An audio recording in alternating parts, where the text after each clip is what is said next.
Hello, this is Christy. In this quick video, I'm going to show you a Camtasia tip that will help you with your music editing, audio editing in Camtasia. Some users of Camtasia have expressed disappointment at the ability to control audio volume in Camtasia, and you can do it with the audio points, and you have a gain control.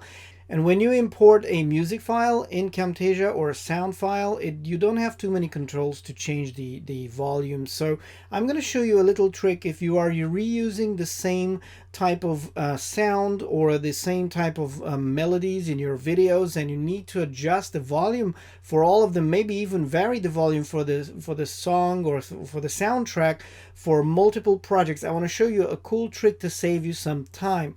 Here I am in Camtasia, and I'm going to import a music file. It's a wave audio file. So this audio file has a constant volume, and you can see in the right side you can have the gain control like this, which will obviously change the gain on this, but you don't have a volume control. And the only way to change the volume is to use this audio bar here, the control bar for the audio points.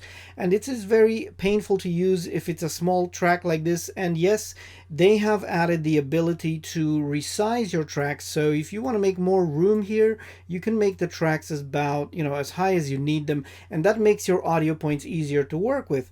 But if I zoom out here, you can see my soundtrack is quite long here. It's got like 9 minutes or something.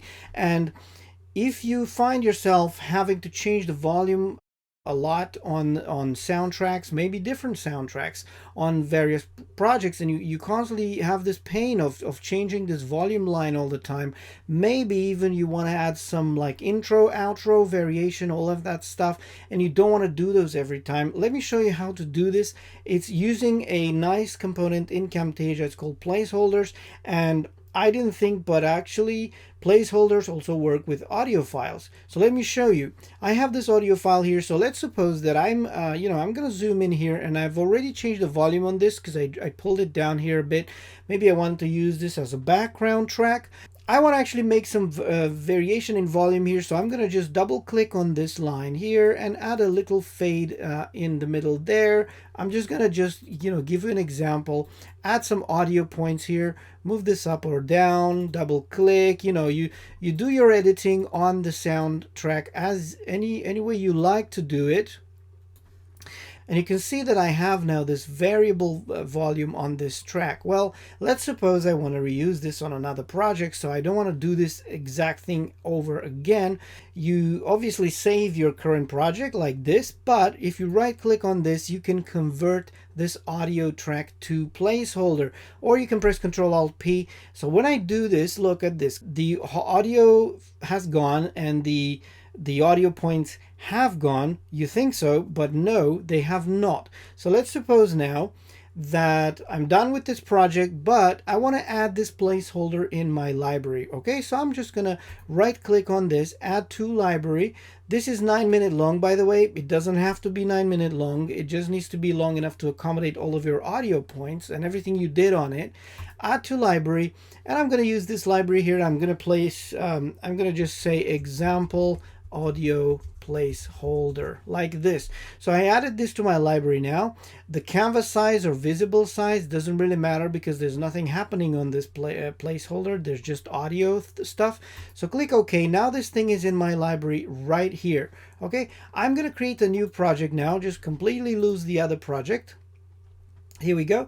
And now let's see, how can I reproduce that thing? Well, the thing is, you go to library and you go to example audio placeholder before you bring your audio file in, or you can actually just bring your audio file into your media bin. So let's suppose I'm going to just actually choose another file here. So this is a different song, and I'm putting this in my media bin. Actually, you can actually put it on your timeline as well. It really doesn't make a difference, because now I can go to the library.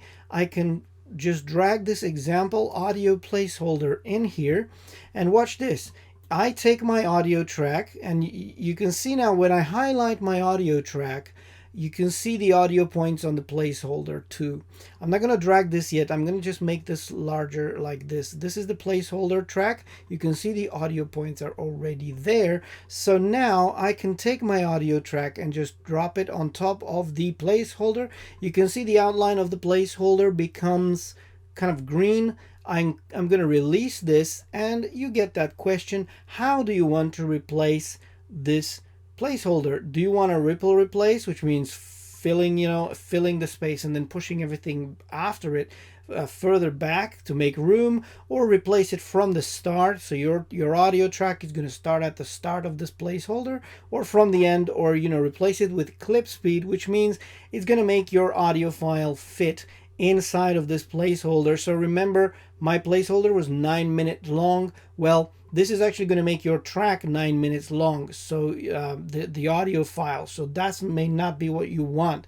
So what I'm going to choose is I'm going to replace from start, like so. And look at this, my audio file is inside of that placeholder, and it has all of those audio points and volume adjustment that I've done before.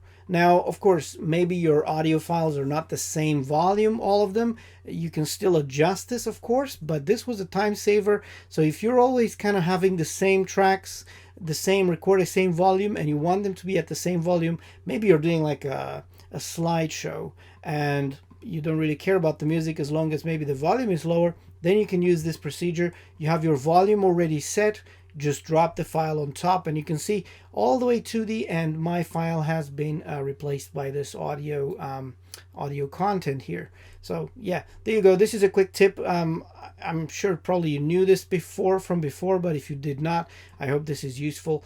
Thank you for your time. Feel free to subscribe to my YouTube channel, and I will see you on the next one.